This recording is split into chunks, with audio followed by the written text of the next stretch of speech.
Londra este un oraș viu, dar printre luminile orbitoare și străzile aglomerate există locuri unde întunericul domnește, străduțe uitate, unde becurile pâlpâie și umbrele par să se miște de unele singure. Într-un astfel de colț ascuns al orașului, într-o casă veche și dărăpânată, locuia o bătrână despre care nimeni nu vorbea prea mult. Nimeni nu știa numele ei, nimeni nu o vedea ieșind, dar toți știau povestea. Dacă mergi prea aproape de casa ei, poți auzi sunetul lacului trecând prin carne. Luke Harper avea 17 ani și era genul de adolescent care nu credea în povești. Când prietenii lui i-au spus despre bătrână, a râs. Oamenii inventează legende despre orice, dar într-o noapte, când ieșiseră cu bicicletele, bătrâna a devenit un pariu. Dacă e doar o babă amărâtă, de ce ți-e frică? I-a spus Noah râzând. Mie, frică, niciodată. Atunci intră în curte și bate la ușă. Luke a ridicat din umeri. Era doar o casă veche, nimic înfricoșător. A pășit pe aleea spartă, fiecare pas scârțâind pe pietrișul umed. Casa părea mai mare de aproape, ca și cum umbrele o alungeau spre cer. Când a pus mâna pe clanță, ușa s-a deschis singură, scârțâind lung. Un miros greu i-a umplut nările, miros de carne stricată. În întuneric un sunet slab se auzea din interior, țesături care se frecau, un ac trecând prin carne. Luke a făcut un pas în spate, simțind că ceva nu e în regulă, și apoi a văzut-o. În capătul holului, printre umbre, o siluetă osoasă stătea nemișcată. O bătrână cu pielea întinsă pe față ca pergamentul vechi. Purta o rochie neagră, prea lungă, și ținea în mâini ceva ce părea o păpușă. Dar când a ridicat capul și l-a privit direct, Luke a văzut că păpușa avea dinți reali. Nu a mai stat pe gânduri. A fugit, inima bubuindu-i în piept. Când s-a întors la prietenii lui, tremura. Și? Ai bătut la ușă? A râs Noah. Nu, dar nu e o babă normală. Dar nimeni nu l-a crezut. Și a doua zi, Luke nu a mai venit la școală. A doua zi dimineață, când profesorul de matematică a strigat catalogul, numele lui Luke Harper a rămas fără răspuns. Harper? Luke Harper? Nimic. O fi răcit, a șoptit Noah, dând din umeri. Dar când pauza mare a venit și niciun mesaj nu apărea pe grupul lor de WhatsApp, băieții au început să simtă că ceva nu e în regulă. Ai vorbit cu el? A întrebat Olivia, colega lor. Nu, nici nu mi-a răspuns la mesaje, a spus Noah, deși nu voia să pară îngrijorat. Poate se preface, a zis Jack, poate vrea să ne sperie. Dar în ziua următoare, când mama lui Luke a venit la școală plângând, toți au înțeles că nu era o glumă. Luke Harper dispăruse. Poliția a fost alertată. Detectivii au pus întrebări. Ultima dată fusese văzut în acea noapte, lângă casa bătrânei. Dar cineva se mai apropiase de casa ei vreodată? Nu. Bătrâna aia trăiește acolo de decenii, a zis un vecin. N-a deranjat pe nimeni. Dar ce face? Cum trăiește? Nimeni nu știe. Nimeni nu o vede ieșind. Polițiștii au bătut la ușă, dar nimeni nu a răspuns. Nu au avut niciun motiv să forțeze intrarea. Și totuși, în nopțile care au urmat, câțiva oameni au observat ceva nou. În fereastra de la etaj, printre perdelele vechi, o lumină slabă pâlpâia. O umbră mișca ceva. Ce face? A întrebat Noah, urmărind casa de la distanță. Nu știu, dar sigur nu e ceva normal. În dimineața următoare, poștașul a găsit o cutie de carton în fața liceului, fără nume, fără expeditor. Curios, a deschis-o. Apoi a început să țipe. Înăuntru era ceva care arăta ca o păpușă, dar avea păr real. Ochii erau de un albastru deschis, la fel ca ai lui Luke Harper, iar pe piept, cusături negre, groase, țineau pielea strânsă. După descoperirea cutiei cu păpușa ciudată, școala a intrat în stare de șoc. Poliția a preluat cazul, dar nimeni nu avea răspunsuri. Singurul indiciu era un bilețel găsit lipit de interiorul cutiei, scris cu cerneală roșie. Cusăturile țin sufletul legat, dar ce se întâmplă când firul se rupe? Noah, Olivia și Jack erau siguri. Cineva voia să le transmită un mesaj. Dar cine? Trebuie să aflăm ce se întâmplă acolo, a spus Olivia. Ești nebună? A zis Jack. Ai văzut ce era în cutia aia? Uite, tocmai de asta trebuie să aflăm. Și dacă noi suntem următorii. Dar Noa nu mai putea dormi. Imaginea păpușii îl bântuia. Trebuiau să meargă la casa bătrânei. Noaptea următoare, cei trei s-au apropiat de casa veche. Era mai întunecată ca niciodată, dar fereastra de la etaj lumina slab. Ok, intrăm, a șoptit Noa. Ce? A zis Jack. E singura șansă. Cu inima bubuind, s-au strecurat prin grădină. Ușa scârțâia, dar era deschisă, ca și cum cineva îi aștepta. Aerul din interior era greu, plin de un miros de piele veche și rugină. Pe pereți atârnau păpuși făcute din carne, fiecare cu cusături negre care țineau bucăți de piele la oaltă. Dar ceea ce i-a făcut să înghețe a fost masa din mijlocul camerei. Pe ea, un corp întins, cusut la încheieturi, cu gura închisă de un fir negru. Ochii s-au deschis brusc. Un șuierat slab s-a auzit din colțul camerei. S-au întors și au văzut-o. Bătrâna stătea pe un scaun, un ac lung în mână. Mai am mult de lucru, a murmurat ea. Olivia a observat ceva și mai îngrozitor. Pereții camerei nu erau din lemn. Ei se mișcau. Cusăturile negre de pe suprafața lor se strângeau și se lăsau la loc, ca niște plămâni uriași. Erau făcuți din piele umană. Dumnezeule, a șoptit Jack, înghițind în sec. Bătrâna a făcut un pas spre ei, ridicând acul lung. Haideți, copiii mei, încă nu sunteți desăvârșiți. Noa a tras de clanță cu disperare. Trebuie să fie o cale de ieșire. Dar bătrâna a ridicat mâna. Firele negre de pe pereți s-au desfăcut și s-au îndreptat spre ei ca niște tentacule subțiri. Aleargă! A strigat Olivia. Firele negre au prins picioarele lui Jack și l-au tras spre perete. El s-a zbătut, dar cusăturile vii i s-au încolăcit în jurul gleznelor, strângându-se ca niște mâini care nu voiau să-l lase să plece. Ajutați-mă! Noa a încercat să-l tragă înapoi, dar bătrâna doar a zâmbit. Nu te zbate, copilule. Cu cât lupți mai mult, cu atât pielea ți se va întinde mai frumos. Ea s-a apropiat de Jack și i-a apăsat un deget osoș pe frunte. Ochii băiatului s-au dat peste cap și s-a prăbușit. Ce i-ai făcut? A strigat Olivia.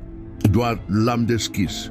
Noa și-a ținut respirația când Jack s-a ridicat încet. Ochii lui erau acum goi, fără viață. Jack? Băiatul s-a uitat la ei și a zâmbit. Dar gura lui se întinsese nefiresc de larg, ca și cum cineva i-ar fi tras pielea în sus. Nu mai simt durerea, a șoptit Jack. Și atunci Olivia a înțeles. Îi transformi în păpuși, dar păstrezi sufletele în ei. Bătrâna a înclinat capul, ca și cum s-ar fi mirat că fata și-a dat seama. Acul meu nu doar coase trupuri, ci și minți. Olivia și Noa s-au uitat unul la altul. Jack se transformase într-o marionetă vie, iar dacă bătrâna îi atingea și pe ei, n-ar mai fi ieșit de acolo niciodată. Olivia și Noa au fugit pe hol, deschizând prima ușă pe care au găsit-o. Dar s-au trezit într-o cameră plină de oglinzi. În fiecare oglindă reflecția lor era diferită. Nu! A șoptit Olivia. Într-una dintre oglinzi, Noa nu mai avea ochi, ci doar găuri cusute cu fir gros. În alta, Olivia era atârnată ca o marionetă, firele negre ținându-i încheieturile. Din spatele lor s-a auzit un foșnet. De ce fugiți, copiii mei? Bătrâna intrase în cameră, dar acum arăta diferit. În locul feței bătrâne și osoase, avea un mozaic de fețe cusute împreună. Frunți, buze, pleoape trase de fire negre. Și în mijlocul acelei orori, ochii lui Luke Harper. Olivia a țipat. Bătrâna a râs, iar fiecare gură cusută de pe chipul ei s-a mișcat în același timp. Suntem atât de mulți aici, draga mea. Vreți să vi ne alăturați? Noa și Olivia și-au lipit spatele de perete. Nu mai aveau unde să fugă. Olivia se simțea străină în propriul corp. Era în acea cameră de oglinzi, dar fețele din reflectări nu erau ale ei. Ochii îi erau îndepărtați de propria imagine, iar părul se mișca altfel, ca un alt om. Noa, unde sunt eu? Privind dincolo de oglindă, Noa o privea cu o expresie de groază, dar ceva părea în neregulă. Nu te recunosc. Olivia a simțit cum corpul lui îi fugea din control. A încercat să își miște mâinile, dar se întindeau necontrolat, strângându-i pielea. Firul bătrânei o cuprindea, din interior cumva. Ochii i s-au lăsat în jos, văzând cum cusăturile erau acum încorporate în pielea sa. "Ce se întâmplă? Ce faci cu mine?" a întrebat Olivia cu glas tremurat. Bătrâna a apărut dintr-o dată în fața lor, râzând dintr-o gură care părea că nu mai avea margini. Ochii lui Luke o priveau din chipul grotesc al bătrânei. "Mă îndrept spre altceva. Vreau să vă păstrez, să vă am, doar pentru mine." Noah simțea cum propria lui minte începe să se destrame. Îi dispăreau gândurile, iar în locul lor apăreau viziuni bizare, păpuși vechi care îi șopteau numele. Părea că gândurile se împleteau cu ale bătrânei, devenind un singur flux, care nu-i mai aparținea. "Ce sunt eu acum?" a întrebat Noah. Bătrâna se apropie de el, punându-i o mână pe cap. Firul lacului ei îi pătrundea în creier. "Ești nimic acum." Și atunci Noah a înțeles că nu mai era el, nu mai era niciun om. Era o fantezie, o formă ciudată de carne și amintiri străine, unul dintre acele obiecte pe care bătrâna le îmbrăca în straie de carne. Pe măsură ce se mișcau prin acea cameră îngrozitoare, ceva straniu s-a întâmplat cu fiecare pas. În fiecare oglindă, identitatea lor se dizolva lent.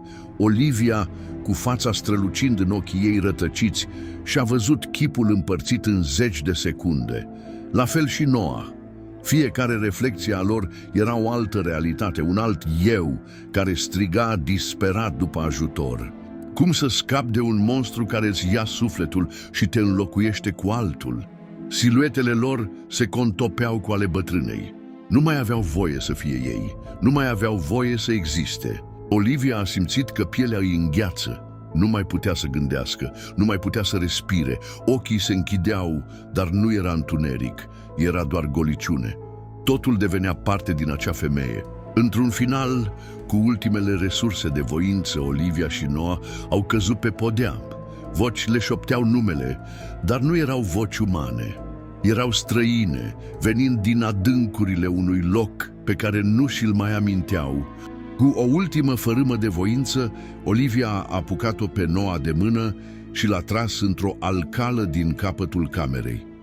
Dar o senzație de rău profund o cuprinsese. Realitatea se subția. În spatele lor, bătrâna rostea cuvinte greu de înțeles, ca un incantament de jertfă. "Nu, nu mai pot!" a strigat Olivia. Într-un final s-au prăbușit, dar în spatele lor bătrâna râdea, iar râsul pătrundea în pielea lor o cântare ciudată de nu mai fi. Totul părea să dispară. Cuvintele bătrânei pătrundeau în pielea lor, în mințile lor, lăsând doar o umbră a ceea ce fuseseră. Pielea li se umfla și se aduna, devenind tot mai groasă, ca un strat de material ciudat care îi învelea. Fețele lor erau doar ecouri străvezi ale unui chip pe care îl uitaseră. "Nu mai sunteți oameni," a spus bătrâna cu voce joasă ca un șoptit. "Acum sunteți doar părți din mine." Olivia a încercat din răsputeri să-și adune gândurile, dar totul se destrăma. Nu mai știa cine era. Nu mai știa dacă avea vreun nume, dacă mai exista. Tot ce simțea acum era o presiune în piept, o greutate care o înghițea, făcându-o să piardă contactul cu realitatea. În jurul lor, păpușile au început să se miște din nou. Acestea nu erau niște jucării inofensive, acum erau corpuri înfășurate în carne moartă, ochii lor erau goluri infinite. Fiecare păpușă era o parte a unei lumi străine, a unei lumi care nu mai oferea nicio cale de întoarcere. Noah și Olivia priveau acele ființe, dar erau doar reflectările lor. Bătrâna s-a apropiat de ei, iar fiecare mișcare a ei făcea aerul să vibreze. Totul se învârtea în jurul lor. "Acum sunteți ai mei," a spus ea zâmbind din toată gura. "Oameni, păpuși, suferință, toate sunt parte din același dans." Noah a căzut în genunchi, strângându-și capul în palme. "Ce se întâmplă cu noi? De ce nu putem gândi?" Bătrâna a îndreptat un ac uriaș către el și i-a pătruns ușor în piele. "Voi nu mai aveți voie să gândiți, sunteți doar un alt strat de carne." Olivia s-a ridicat cu greu și a privit în jur. Păpușile din jurul lor se mișcau, fiecare avea câte un trup mutilat. Pielea lor părea că pulsează, ca niște răni vii, și fiecare bătaie de inimă răsuna în camerele goale, pătrunzând până în adâncul ființei lor. Nu mai erau oameni, nu mai erau nici măcar amintiri ale umanității. Bătrâna a strigat o incantație, iar întreaga cameră a început să se transforme. Pereții se îngroșau, devenind pătura lor de piele. Și atunci Olivia a înțeles că nu aveau de ales. Suntem deja pierduți. Bătrâna a îndreptat acul către ea și, înainte ca Olivia să apuce să înțeleagă, totul s-a întunecat. Când au deschis ochii din nou, nu se mai aflau în acea casă. Erau în mijlocul unei camere albe, goale, fără nicio ușă, fără niciun feronier. Pielea lor nu mai era a lor, nu mai aveau față, nu mai aveau corpuri. Bătrâna nu era acolo, dar au simțit-o cumva în aer. Prezența ei le inunda mințile și au știut că în acel loc nu erau decât o umbră. Cu un râs slab undeva în depărtare au înțeles. Nu aveau să fie niciodată eliberați. Fiecare trup, fiecare minte, fiecare amintire se topea în același vis întunecat. Iar bătrâna devenea tot mai puternică. Și așa, fără ca nimeni să mai știe ce s-a întâmplat cu ei, au devenit parte dintr-un labirint al groazei, unde nici viața, nici moartea nu aveau vreo semnificație. Bătrâna cosea trupuri, iar în fiecare cusătură își adăuga încă o fărâmă din sufletele celor care cădeau pradă ei.